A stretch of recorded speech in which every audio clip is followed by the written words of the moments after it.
द्वारिका नगरी में वास करते हैं।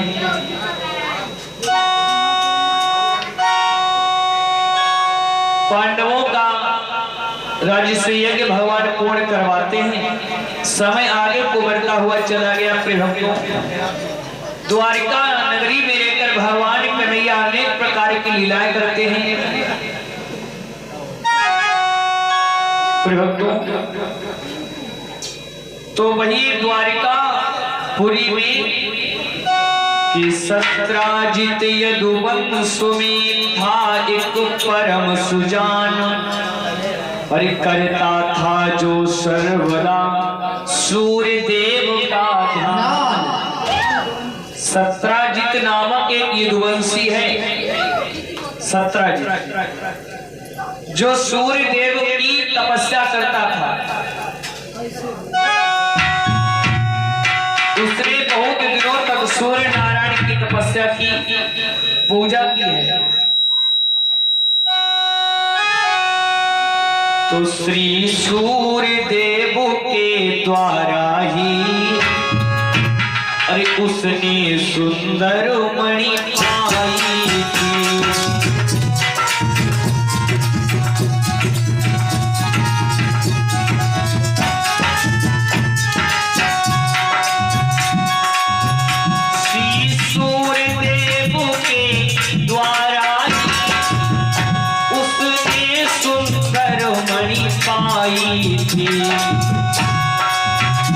जो तेज और फल देने में सीधी के समान सुहाई थी।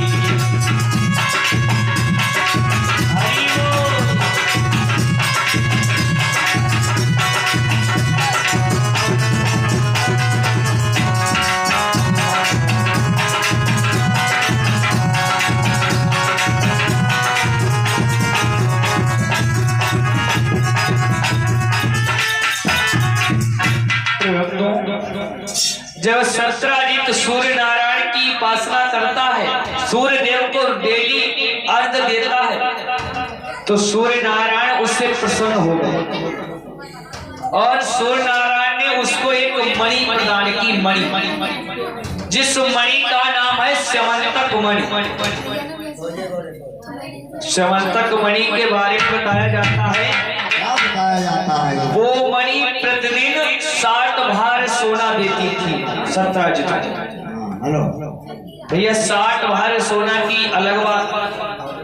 जिस इंसान को प्रतिदिन 1 किलो सोना मिल जाए, और वो क्या धरती पर चलेगा, बौर आ जाएगा बिल्कुल। कितना भी हो, बताया था सत्राजित को प्रतिदिन वो मणि सोना प्रदान करती थी। अब सत्राजित ने सोचा, इस बात को किसी यदुवंशी को पता नहीं था। सत्राजित ने सोचा, कन्हैया के पास है कौस्तुभ मणि, कन्हैया के पास, और उनकी मणि के बारे में सब जानते हैं, लेकिन हमारी मणि के बारे में कोई नहीं जानता। तो सत्राजित ने विचार किया, चलो आज हम अपनी मणि पहन करके और कन्हैया के दरबार में जाएंगे, सबको दिखाएंगे कि हमारे पास भी मणि है। भैया, जो ज्यादा लोग धन दिखाते नहीं है, वो सोने की माला हो वगैरह अंदर में ऊपर पहन के आते हैं, जिससे सबको पता लगे दिखाने के लिए। तो ऐसे ही सत्राजित ने वो मणि पहन ली दिखाने के लिए। तो सत्राजित सोचता जा रहा है कि आज कृष्ण के दरबार में जाऊंगा तो सभी यदुवंशियों को अपनी ये मणि दिखाऊंगा कि मेरे पास भी श्याम जैसी स्यमंतक मणि है। प्रभक्तों, और उधर भगवान कन्हैया का दरबार लगा हुआ है, सभी दरबारी बैठे हैं।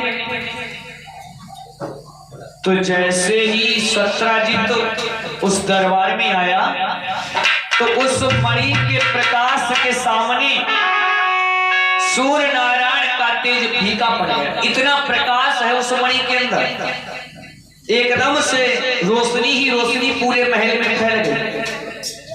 दरबारी कहने लगे कन्हैया कि बोले भगवन इधर देखो, अरे किसकी प्रतिमा दिखलाती है।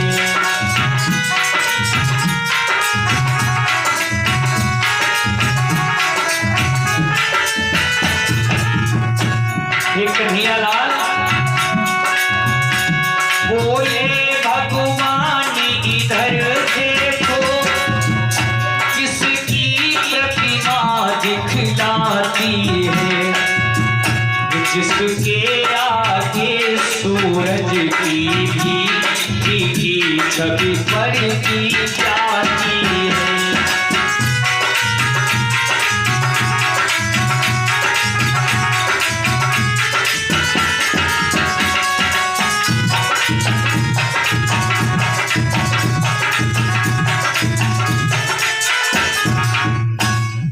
दरबारी कहने लगे कन्हैया, अरे ये प्रकाश कैसा है? क्या सूर्य नारायण आज हमारे दरबार में आ गए हैं, या शेषनाग अपने फन के ऊपर रखकर मणि लेकर के यहाँ पर आ गए? अरे कन्हैया मुझे बताओ ये प्रकाश कैसा है? तो भगवान ने क्या किया प्रभु? क्या किया कि मोहन ने मोहन माया से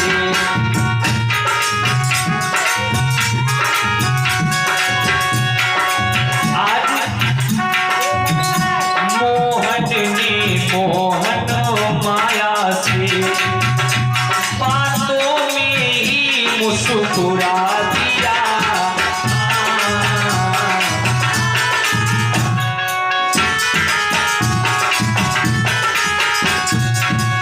मुस्कान मात्र की आवाज़ें,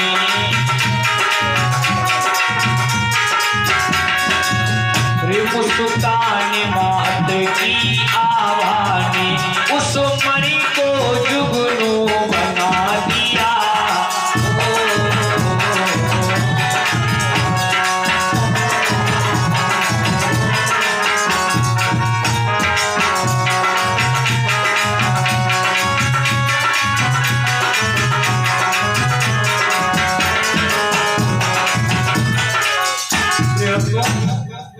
तो जैसे ही दरबारियों ने कहा तो भगवान कन्हैया ने धीरे से मुस्कुरा दिया, और इनकी भैया मुस्कान में सारी माया छुपी है।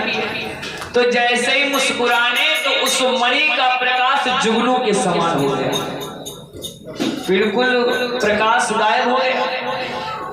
भगवान कन्हैया कहने लगे मित्रों, अरे हमारा यदुवंशी भाई सत्राजित है, सत्राजित जिसने सूर्य नारायण की तपस्या की, पूजा की, और सूर्य देव ने उसे समंतक मणि दी है, और ये समंतक मणि का प्रकाश है।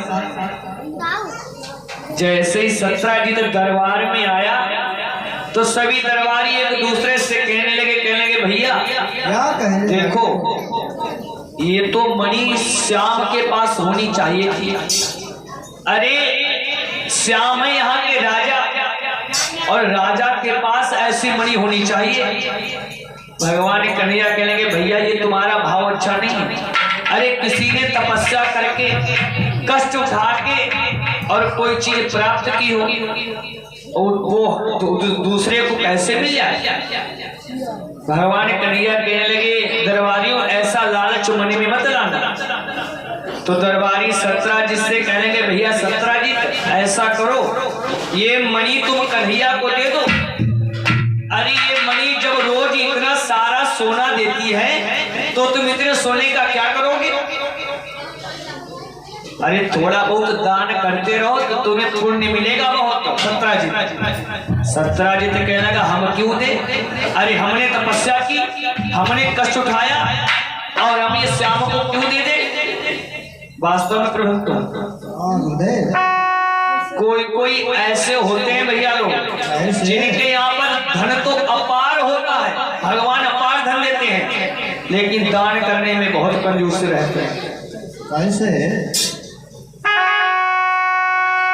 प्रभु तो एक बार की बात है एक भैया का नाम था दानचंद, नाम था दानचंद, लेकिन गुण कैसे थे?